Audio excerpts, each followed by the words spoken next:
Right, so Abby, we're going to talk through some success stories or like recent successes and things that have worked well on the accounts that we run. Yeah. I don't think we do it enough. Well, we were going to call this episode Bragfest because I don't think that we brag enough, but I don't know how well that would go down. I think we're far too British. Far too low key. Yeah. Yeah.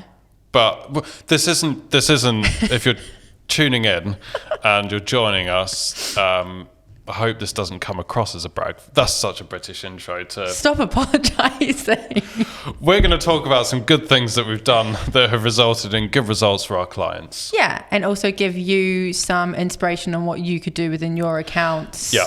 Try some things that we've tried that have worked out. And that's the whole point, isn't it? It's about giving people ideas that are going to help them improve their performance based on what we've seen work. Yes, because there's nothing I dislike more than a LinkedIn post about how well things have gone for somebody without any relevant reason why. Yeah, exactly. And also some numbers that get bounded around aren't always really that realistic. So this is a realistic view of things that have worked well. Yeah. As well. Cool. What do you want to start with? So last year, I think context to all of this, again, and we talked about it a lot recently, is that over the last couple of years, things have changed a lot on the platform. Absolutely. Like, meta ads in particular. Performance for many advertisers has been harder to come by. Yeah. It's much harder to achieve than it used to be. And it has required a complete rework of like account structures and pretty much everything in terms of approach, right? So last year, that meant that there was a lot of testing and experimentation to find out what the new winning everything is, right? So first example, we're going to go through a couple of examples, right? Yeah. So one of them is a subscription service that we work with, and there was just a real hike up in CPA there in terms of the trial subscriptions. People were cutting back on their subscriptions last year. It was one of the main things. Yep. You know, people stopped doing HelloFresh or they stopped having Netflix or whatever it was. And our client took a bit of a hit with that. Yep. So we basically had to start the playbook again with them in terms of what we were doing and definitely not having a reliance on what we were doing in 2020, 2021. Yep. It was very different. So I think subscriptions is a really important one because through COVID, I think subscriptions exploded. They did, yeah. Like Disney Plus came out. Yeah. People clocked Netflix, didn't they? And they were like, we need something more. Suddenly everyone's got loads and loads of subscriptions. So then when the cost of living issues kick in, it's a easy area to cut, isn't it? Or it's like one of the first cuts for people. Although I won't be cutting Disney Plus, but that's fine. So we had to do lots of changes in that account, and one of them was rapid audience testing and thinking outside the box, and that was relatively straightforward because there was a load of different audiences we could test based on the videos that they provided. Yeah. So lots of different interests there. So that was great. We had a big bank of interests that we worked with, and we were basically every month we would have a plan of which audiences we were going to test in that month, which is quite different to the year before where we would probably test one audience for the month, whereas we were testing because it was much more stable. It was much more stable, wasn't it? Yeah. So we would see that doing that basically meant that we would keep the CPA down and get more trial subs just by switching things on and off and being way more agile with the audiences. Yep. So that was one of the things we did. We did loads of dynamic creative testing, like an always-on approach to that, which was great, but only worked because we worked really closely with our client in terms of the types of content that we were putting through as well. So that relationship really helped that. And in amongst that, we also came up with crazy thing that you would think video ads work best for a video subscription service. No, they don't. It was single image, but it was about getting across as much information as we needed to in a clear and concise way. So we worked with our client to come up with a single image template that got across that information. Got you. All of those things combined meant that we saw a CPA drop by 30%. That's amazing. And trial subscriptions go up by 50%. That's amazing. Yeah. That's amazing. So lots of new audiences, a very agile approach to switching audiences on and off and rotation. Yeah. Lots of creative testing using the dynamic creative testing feature. And then really honing in on the ad format that worked with the right messaging that works. Yeah. And I think looking at that, Sounds so simple, doesn't it? But if you're a smaller brand, that could be quite intimidating. That's a lot of work in terms of the design team and stuff like that. But actually, small tweaks on your creative can be hugely impactful. Yes. So there is always things that you can do, even if you don't have a massive team behind you helping you. Yeah, I think one of the key things also is, we talk about this quite a lot, is the mindset of that, and ripping it up a little bit and going, right, we need to test lots of new things. Now imagine within those audiences there were audience structures that you'd never tried before, or completely different things, and throwing it all in the mix and starting again. Bit nerve-wracking. Scary stuff, isn't it? Yeah, definitely. But it's that whole thing, isn't it, of like, we talk about it quite a lot, but like inaction is a choice. It's still an action, not changing what you're doing and plodding along with the results that you're getting is a choice and action in itself. Yep. So totally. Make some changes, be a bit bold. Yep. Go for it. Absolutely. Yeah. Cool. Well, that's a good success. Yeah, definitely. Really proud of that one. So the other ones are more around what we did in terms of creative. Okay. Hugely important on paid social. Yep. I mean, it's where creative is king. Yes. So one of them is a crafting brand that we work with and have worked with for quite a long time now.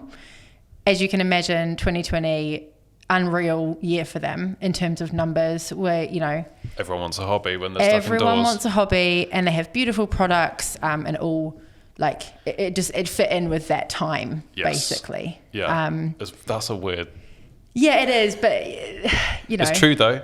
I've got so many crafts that I bought in 2020 that I'm not doing anymore, so I totally get it. I was definitely that target demographic. So one of them, and actually it was from somebody coming on board to the account that hadn't worked on it before. Okay. And when we fresh eyes. Yeah, and when we start with a client, and actually throughout working with our clients, we do test purchases, or if there's a new product and we want to see it and feel it, we will get it in. We'll buy it and get it into the office. Unbox it, see what it's like. Yeah, and it's a really important part of the process. And actually, the best-selling product from this company is a yarn that is really thick. I mean, John's not into knitting. He's got no idea what I'm talking about. But it's super chunky and really, really nice to knit with. Great for beginners. Yep. It's really hard to get across the size of that in an ad. Okay. Unless you give it context. Right, yeah. It's also really soft and feels really nice. Again, how did you get that on the video, across? it's this big. Like, that is how big the ball of yarn is. A normal ball of yarn is like this big, right? So we're talking big. 4 times the size of a normal ball of yarn. Okay. So it's impressive. So somebody new came onto the account. We saw in real life this ball of yarn and saw that the first thing that you want to do with it is squish it. Okay. It's a natural thing that everybody does when they pick up this. The squish factor. Because it's like, oh my God, this looks so cozy. And that's what we did in the ad. So we had a chat with the creative team and we talked about getting that across. And that was the top performing ad for 2 years. We called it Wool Hugs.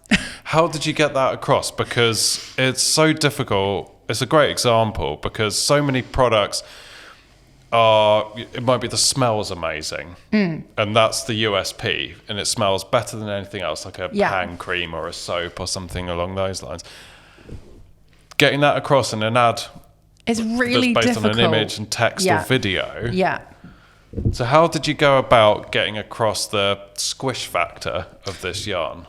I think it just came down to like, okay, what are we missing in what we've got right now? And it was the size and the texture. Yeah. And it was like, okay, how do we get that across? So we had these like GIF images of people squishing them. Okay. And then we also had another variation where somebody was just holding a bunch of them, and you can get the scale. Get a gauge on the scale, and also just she's like loving it. She's like, cuddling into it like it's a big pure comfort. Like it's a big teddy bear basically. Yep. And then another one we had was just a single image, because that works really well for them, of somebody squishing it, and then at the bottom it said squishy and then explained like what squishy meant, almost like a dictionary excerpt kind of thing. Nice.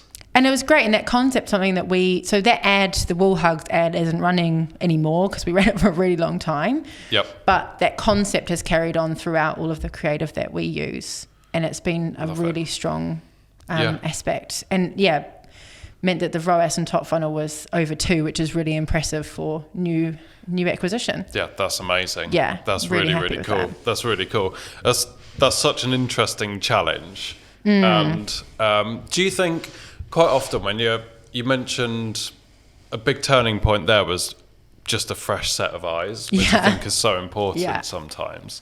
Do you think it's, when you're in that situation where none of the messaging is quite working or, it's just not happening, no one really knows the final answer, right? Because there's no magic sauce. We would have all retired by now if everyone knew what the guaranteed answer was. But it's about coming up with theories and testing them quickly, isn't it? Yeah.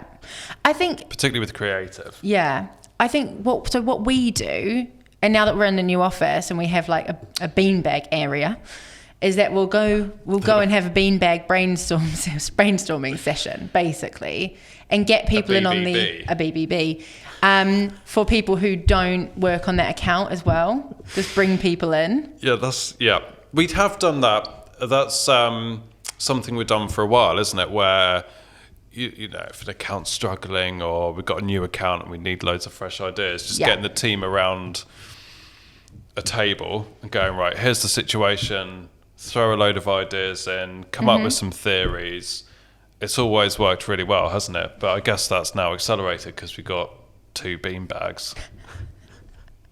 we probably need a few more beanbags. Do but BBBs. I think it's important to get away from your desk. Yes. Doesn't necessarily have to be on a beanbag, but away from your desk. Yeah. Almost like not having computers with you and just go, here's what we've got, let's brainstorm, get outside the box a bit. Is a really, really useful thing to do. And often the solution can be painfully obvious. Yep. Actually. Yep. So the best business is done on the golf course. The best creative decisions are done on beanbags. But I think it's there's a really good point on creativity actually, in that you can't be creative when you feel like you have to be creative. Stepping away is one of the most important things. Going for a walk. Yeah. Or just changing your environment in some way. Yeah. Is really useful. And I find sometimes when I'm sat at my desk and I've got 3 screens and left, right, Slack's buzzing. Off. You're not going to get a creative thought from me at that point. I need to go somewhere else. Yeah. That's really cool. Yeah. That's really cool. That's been a really cool one for that account. The other one that we were working with is quite like a luxury brand. And that's obviously, again, a tricky one at the moment. Yeah. Just in terms of like, people are really feeling that pinch at the minute. Yeah. So we struggled a bit, kind of, their low period is over summer. They are like naturally more of like a Christmassy brand. Okay. Just inherently, in terms of their products. So we struggled a bit over that period and we're like, what can we do? What can we do to like step it up in terms of getting people to purchase? And so we knew that Christmas works well because we have a really strong gifting message over that period. Yeah. So we started just putting subtle nods to gifting in the copy, and then also the creative and the products that we were using were very like giftable. Mm-hmm. And that worked incredibly well in terms of bringing up the ROAS, because people are a bit more likely to spend on their loved ones than they are themselves when they're feeling that pinch. Yep. If everybody's feeling the pinch and you say get given like a really nice candle or a really nice box of tea or something, you feel really loved. Yeah. And so we definitely like maximized on that, and it's done really well and continues to do well now, even in January, which is the most savage month for gifting. Who wants to buy anyone anything in January? So sorry, January kids. It's a tough time to be born. It's difficult, isn't it? Yeah. So that again resulted in a positive ROAS of over 2 in top funnel consistently. Over 2 in top funnel consistently if you're spending at any kind of sensible scale, it's good. Yeah. Consistently. That's really good. Not to mention what we were getting in retargeting, which was way above that. Yeah. But it's been really great because top funnel was a bit of a struggle in the summer, and so now we also have a bit of a playbook this summer, which we naturally think it will drop off again. We know that that's a seasonality thing for them. We'll come back to that gifting messaging again. I think what is very interesting about all three of the examples that you've talked through, when we're talking about creative, the biggest wins that you've highlighted there are to do with getting the messaging right and getting the messaging right and the approach right. It's not about the greatest shiny ad format or doing some blockbuster production movie in the ad creative. It's about getting the messaging right and translating the value of the product effectively and quickly, and that's what's been the biggest wins. Yeah, definitely. And I think people get so distracted sometimes by what's the latest greatest thing and what, and showing off the noise of, because I mean, paid social I think it's a noisy industry. There's always things going on, always new shiny things to be looking at. Of course, yeah. When actually it's nailing those marketing basics of how do we translate the value of this, test the different variations quickly and settle on a winner and iterate. How do we get across the key USPs from our competitors in 3 lines and a very small image? Yeah. It's tough. It's not easy. It's really hard, isn't it? Yeah. Fantastic though, but some really good wins there, and also some really good stories behind them in terms of how we went about addressing the challenges and getting there. So amazing. Yeah, I think that the only reason why all 3 of those worked extremely well was that we had a relationship with those clients to be able to challenge and feedback and work with them. Yeah. So instead of being handed creative or handed audiences, it was an open conversation. Feedback was constructive and open, and that's why it works so well. Yep, absolutely agree. Yeah, that is so key, isn't it? It's there has to be that relationship, and everyone has to help challenge each other in the productive way. And that's how it works best. Yeah. Cool. Brilliant. Well, on that amazingly positive note, thank you, Abi. You're welcome. Thanks everyone to listening or watching, indeed. See you on the next one. Thanks, Jon. Thank you so much for listening. If you enjoyed that episode, please do come and subscribe. Join us for future episodes where we talk about the ins and outs of running paid media and driving improved conversions and revenue for your business. See you next time.